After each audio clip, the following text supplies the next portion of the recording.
Good evening, everyone. This is Nancy from NIHA Inc. and also a member of the Leicester Parks and Recreation Committee. I'm here at Towtaid Park.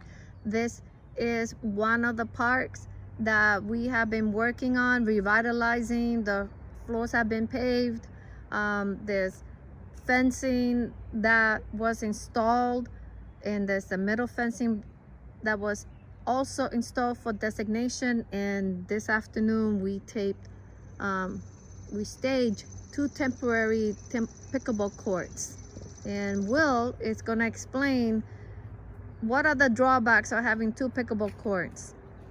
Well, this is William Ortiz from New England Handballers and Leicester resident, and we were involved in the earlier pre-designs of considering repurposing this area that was an old tennis court here that was kind of old, and it wasn't really to playing standards. It was too small originally. So originally we put a handball court against the old fence that we had to take down, and then we had a freestanding fence along this side here. We did some clinics here, and we had a pickleball court that we ended up doing after we did that wall, and we did clinics or just pickup games as well.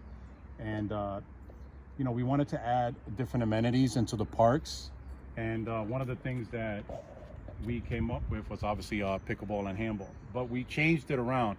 On that side, it's supposed to be a handball wall that's going to be over there. The one that was over here is going to be set up over there, and this side is where the new pickleball is going to be set up. So now we set up we staged two pickleball courts for now, because it's going to take a little time to get the wall up over there, but this is a temporary thing. And one of the problems with being able to fit two pickleball courts here, because it was on our mind too, we said, well, what else can we do? It wouldn't fit like for effective play. One of the problems that you first would notice is this is the out of bounds line, and this is where the ball bounces. So you have to retrieve just like tennis, so you don't have a swinging space. It's pretty much can't really play for effective play. So where the ball bounces, you can't return it. The sides are okay. Ideally, you want even more than that, but you can work with 7 feet or so. This was shrunken from the original 40 to 35 feet, and that side has about 67 feet or so. So this is, the pickleball lines here. This is obviously, in between the pickleball courts. And this is the other one. It's pretty much the same. All the dimensions are the same. They run 44 feet by 20 feet wide. So when you have 44, you have to factor in the running space behind you, and both sides and the sides. So this is why you wouldn't be able to fit two. The same problem obviously is occurring here, because when we have people to play, just have a little fun while we await the handball court that's going to come here. There's no space in the back, so again, you're going to have to kind of stand partially on the court. Remember, it's just introductory at first, but once it starts taking off, the actual real pickleball will be over there, and it's going to have about 7 or 8 feet behind it, and about 7 or 8, maybe more, before you back up into the wall. So there will be space. So let's show where the handball wall is going to be installed once the funding comes in. We separate. It's 102 feet from fence to fence and 35 feet wide. So the wall, being we knew what the dimensions were, and we obviously wanted handball to exist here too, we knew that we couldn't really fit, because we wanted to demonstrate that we couldn't fit two pickleball courts. But for now, we want to see what we could do anyway, experiment with it. But it would be at the 40-foot mark, giving 6 feet behind you, which is not even enough either, but in order to accommodate the pickleball as well, we were willing to take away some of the running space behind you, which 6 feet is not that bad. You can still play, but ideally you want about 8 to 10 or 15 behind you too. But the wall is going to be at the 40-foot mark, which is about this pole, and it's going to be right flat across. It's 20 by 14 or whatever it is. It's ideally 20 by 16. And that's the right dimension. And we're looking at we're trying to see 16 by 28. It might be wider, but that's just to keep the areas designated and separated, because that's important. While people are playing pickleball, and people are playing handball, we want to make sure that those two can go at the same time. And we want to make sure that the basketball can continue and go on at the same time without any of the activities interfering with each other. So that's what our goal always is. I think parks have to have proper designation, you know, when you put an amenity in a park, that one doesn't affect the other. And one of our also proposal is to have pickleball overlays over the basketball court, because then that will fit perfect. Well, it worked out that this area is larger now, and if you run this way, like the basketball court's going to run this way, if you have overlays on this side and on that side, very faint, you know, you don't, you know, as long as you can see them, they might be 1 inch, and the basketball lines will be the proper probably 2-inch line, and you can have a different color.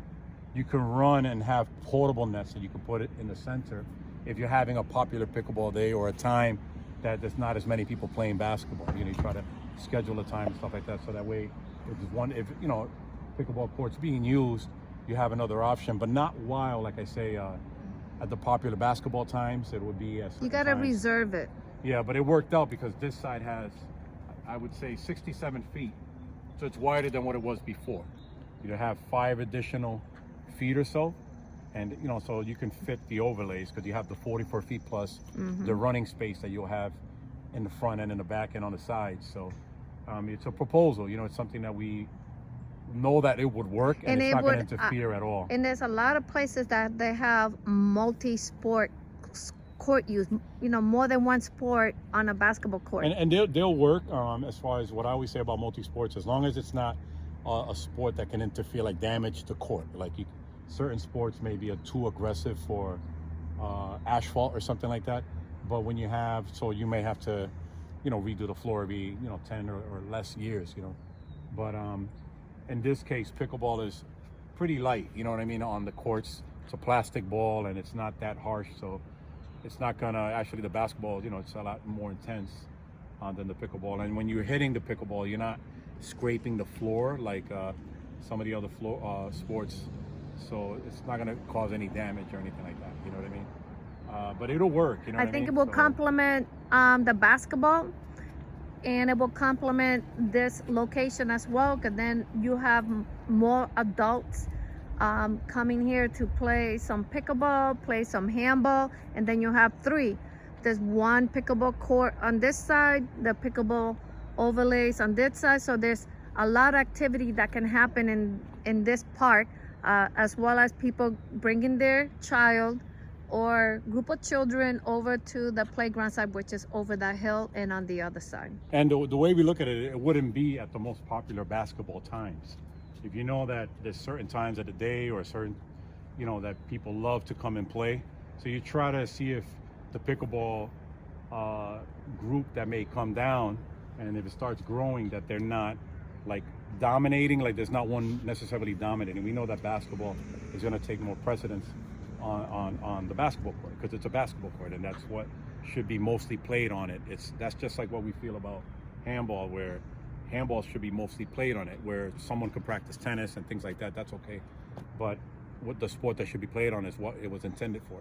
The same thing with the pickleball area. You know, we want to try to make sure that it's designated for the pickleball, which is primarily what's going to be happening on this side. You know, there's not really much more that you can do on this side. You know, we really want to see other activities other than the sport. And there's 8 feet in between the 2 pickleball courts, so it's going to be a little tight. Yeah, so see, that's the problem. If you see, if I'm in the receiving end here and I have my back turned, another player is going to be on this side with their back turned. And when we're swinging a racket, and not to mention the nuisance of the ball traveling on each other's court constantly. Even if you put netting in between this, which we're probably going to do temporarily just to demonstrate and have a little bit of fun with it, it's still going to be a bit of a challenge because you're still going to, those balls are still going to make their way over there.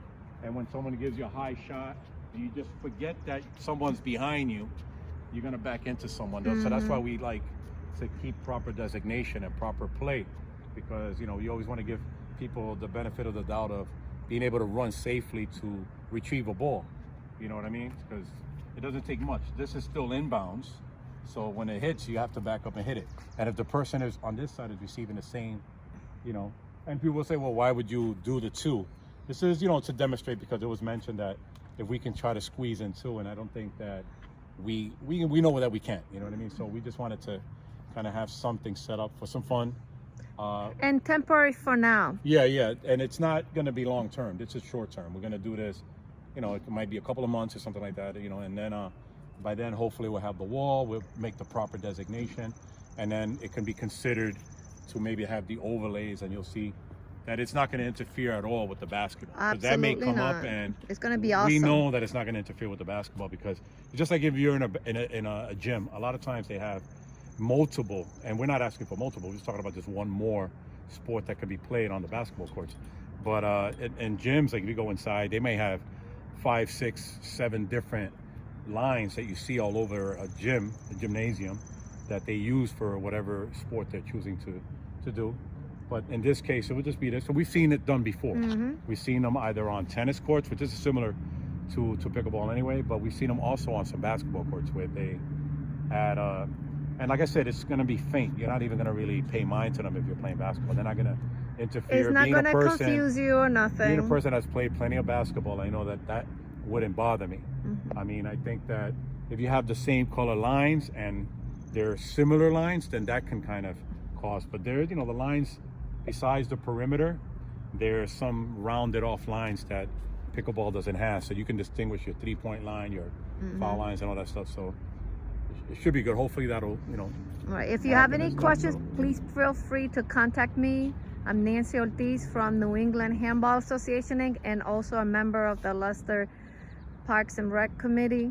And you could reach me at 508-574-1526, and my email is nehainc747@gmail.com. The other last thing is we may have a portable net that we may leave here. We have to see how that's going to work and when we're going to be able to do that. But you're going to have to bring your own paddles, and unless we're doing a clinic or working together, then we can bring paddles too. We'll bring extra. Or announce we're going to have a drop-in pickleball here. Yeah, but we'll probably leave the net. Hopefully, you know, people will respect it, and that way if someone does come, they don't have to bring their own net. We'll leave one set up. I don't know if we're going to be able to leave 2, but maybe we will do that too. That way people can kind and get familiar with the sport of pickleball. That's taking off. It's a great sport. And eventually handball, when we get the wall up, you're welcome to. And I'll let the other gentleman that is doing pickleball at Leicester Middle School tennis courts, and let him know that he's welcome to come here as well. That's Mr. Doug Bellinger. All right, have a great night, everybody, and please keep in touch with us.